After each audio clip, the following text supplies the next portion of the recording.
Dr. Prince Armah joins me. He's the executive director, VM Africa, on this natural science textbook issue that the Ministry of Education now says that this is not a book that is approved. Before that, the GES was speaking for the book, really.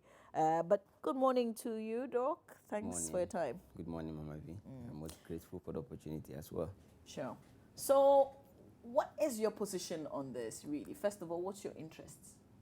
I mean, we are involved in education policy research in Africa and in Ghana as well. And we think that this issue has not been properly addressed, I mean, in terms of looking at the policy framework.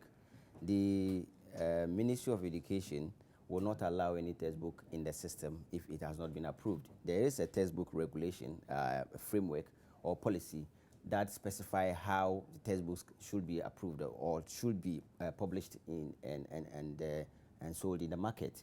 And so we think that the way the issue has been handled, both from the Ministry of Education and the Ghana Education Service, just smacks of lack of understanding of what is happening, on the ground. First of all, if you take the curriculum, the syllabus that are being used in the classrooms, that specific element that has been very contentious deals with the system or the human body. And what it does is to try to explain to the kids what a system is and the fact that a system is made up of different parts. So if you take the human body as a system, you're looking at the part of the human body and what the functions are in relation to the body. And so you find it quite very questionable to hear that the contribution of the head to the human body is for carrying load. You get my point? So that's why we think that it's inappropriate, is an inappropriate illustration of the function of the head. If you take the head holds the sense organs. It holds the sense organs, and it is very easy for you to explain to the kids what the function of the head is in respect of holding the sense organs. Of course, if you go to the higher classes at primary 2, 3, they deal more extensively on sense organs. So what you do at primary 1 is to illustrate the component of the head. There's another side of this argument, yes. But the fact is, the Ministry of Education says that this is not part of our approved books. Well, there are textbooks, there are supplementary books. I hold in my hands the Ministry of Education policy, policy, textbook development policy for pre-tertiary education in Ghana. And this policy is meant for not only textbooks, but supplementary materials, because these supplementary materials are used by the teachers and by parents as well. Are they approved? Would the GES know of the supplementary books? You cannot classify a document as a supplementary material if GES has not approved it. And that is why the Ghana Education Service came, to defend this book, to say that they have approved it. And the author in question has shown or provided document indicating that that book has been approved as a supplementary material. Now, how do you distinct a supplementary material from textbook? Because I have got all these books. I went around to the schools to collect all these books from the teachers. The teachers are using them in the classrooms. So the book in question, you have it right here. What I have now is what they said that they have approved. And even down there are questions in it. There are questions in that textbook as well. Is this from the same author? No, this is from Peter Siedu and some other authors. Okay. And you've got questions to of course. I mean, if you say, if there are areas, if you say that when someone loses the eye, he cannot do anything again, that's very questionable. Or if you say that when someone loses the leg, he cannot do anything again, that's very, I'm saying, quite difficult to understand within the context of what is happening in the global world. We know, for example, somebody who has no leg at all and has been running and has got a lot of awards. Okay, so if you put this stereotype in the minds of the kids that if you lose your leg, you cannot do anything, that's questionable. And is that what's yes, contained in this yes, textbook? In this textbook, I will just look for that page and I'll show you what it says. It says that cripple or people without legs cannot walk or run.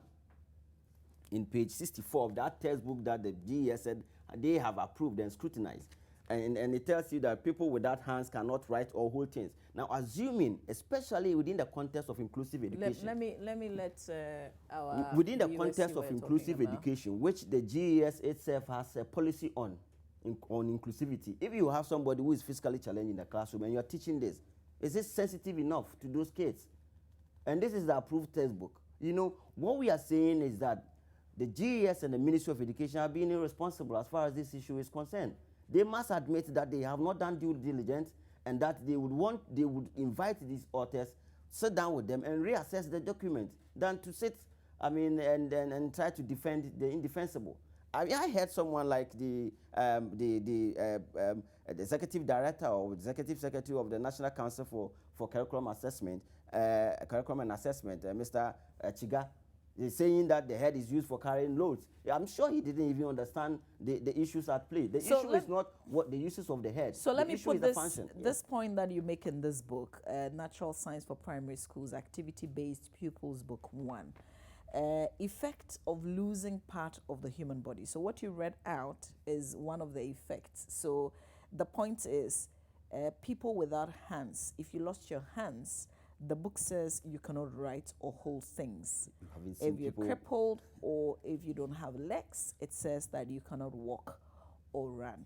But in real life, we know that there are people who can walk and they can write. I know. I can't remember the name of this pastor who does. You know, he writes with his hand. Yeah. But, and then he swims. He does everything, but like a normal being. This is what we have to be inculcating in our kids. Are we perhaps not taking this, definitions too far? I think what we are doing is that, you see, we are using our own cultural perspective to try to... Didn't we go through the system with all these illustrations? But of course, you understand that the things have changed, and the things that were... You see, knowledge is not what we say, immutable. Knowledge is subject to perpetual revision. And so at any given time when we find, so there are people who died knowing that the world is square. Others even died with the knowledge that the world is round. And we told somewhere along the line that the world is sphere, the earth is spherical. And now we know that the earth is conical in shape. So knowledge is subject to perpetual revision. And for that reason, when we know that things have changed, and of course these textbooks are developed for a period of at least 5 years. We should be anticipating some of this and to be able to incorporate that. So what's the problem? What's the problem? Is this an old book that's being carried forward? No, this is every 5 years. This is one of the other textbooks. Of course, this was published in 2008 or so, but it is still in the system and it still carries the head. It still carries that explanation or connotation of uses of head, as you know. So this is not the same text. This is not the same textbook because it's all over. It's all over. It's because we have been. Look, what this incident has done is that the GES, the Ministry of Education, will now take a very critical look at this textbook, because before then, the whole process of validating and evaluating textbook is more of secrecy. You cannot, by the regulations, cannot even identify who did that, the committee that sat on it, because you want to, the policy appears to think that when these individuals are identified, it might create room for people to go and see them behind the scenes. Back to the issue of, are we not carrying this a bit too far? Because it says that the head, we carry things on our head. The reality is, I have carried things on my head before. So if you carry things on your head, I think you are what's wrong with that? What is wrong? I will come to the health implications and the various empirical evidence showing that the carrying things on your head has health implication in respect of your spinal, and back pain and joint problems. But I'll come to that. What is the curriculum saying in respect of the human body? We are talking about system. It's not just teaching anything. You are teaching them a concept of a system, like a computer, made up of the system units, the keyboard and the mouse, and each of them having a function. That is what we are teaching. We are not teaching the uses of this is inappropriate. We are not teaching the uses of the head. We are teaching the functions of the head. Hasn't this always been there? Look, there is always a starting point. I think those who send this into the public domain and in the media, social media, have done us a very great service, because it has brought, these incidents up and engendered wide public discussion. What is your this. fear as VM Africa?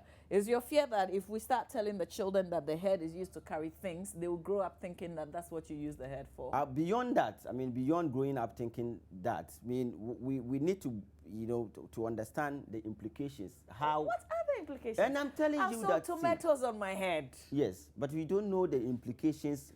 Well, what I know is that I'm still very healthy and I'm alive by the grace of God. If you look at our mortality, rate in Ghana, 56 thereabouts. We have not. So what are you saying? I'll die at 56? No, perhaps. No, I'm just making a point that there are a lot of risky health behaviors that has implication for our future lifestyle, and health and well-being is a major policy area in international education now.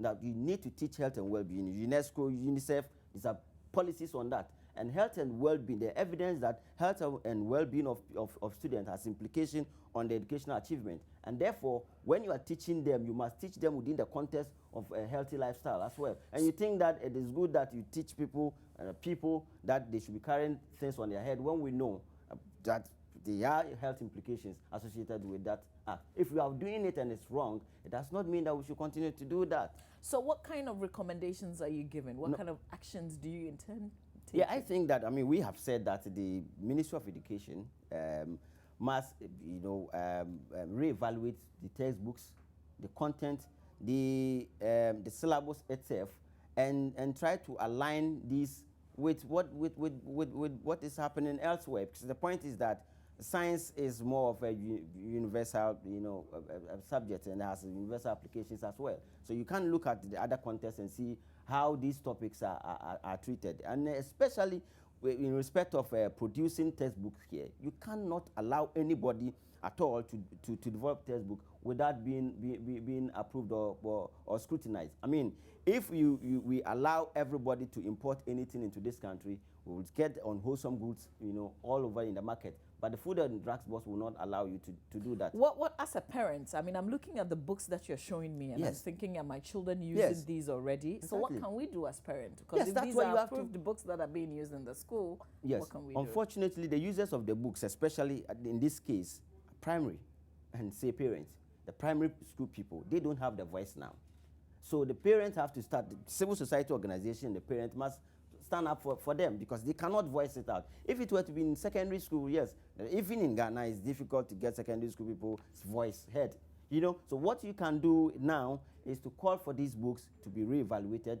The last time we had the curriculum review was 2012, so the latest by 2017, there is a new curriculum that has to, because that's the policy, and the new textbooks will also be assessed, or be invitation for a proposal for textbooks will be sent out. And I think that we should begin to look at reassessing these textbooks, the ones that will be coming, and trying to make sure that they align with the curriculum and with best What best actions practices. have you taken as VM Africa? Have you sent a petition to the Education Ministry? And for instance? the actions, what we have done, it is these actions that has agitated and then they, got a response from the Ministry of Education. When we held them responsible for that, they came and now dissociated themselves from it after 2 weeks. After 2 weeks of this issue being in the public domain. So yes, we have taken action. We have generated public discussion. That's what we can do within the policy space. And we think that for now, we have made our voice clearly. So if nothing is done, because we found the GAS, for instance, defended. So if nothing is done, if nothing is done, it's up to the parents and other civil society organizations to continue to discuss this and to push for a reform. I mean, of course, we are always pushing for reform, but I mean, this also comes brings into play the issue of GES and the Ministry of Education, and whether or not they should continue to exist. All right, I would like to thank you for your time. And I don't know, I know that parents are these days very busy, worried. but this is, I think, a good time for you to also look through the books. Usually we buy the books the beginning of the academic year and we carry all to the school. Can we find time to look at what our children have really been taught? But I'm grateful for your time this morning, Dr. Prince Armah, Executive Director, VM Africa. And thank you very for much making time. for having me. Stay with us. We've got talk coming your way right here on the AM Show.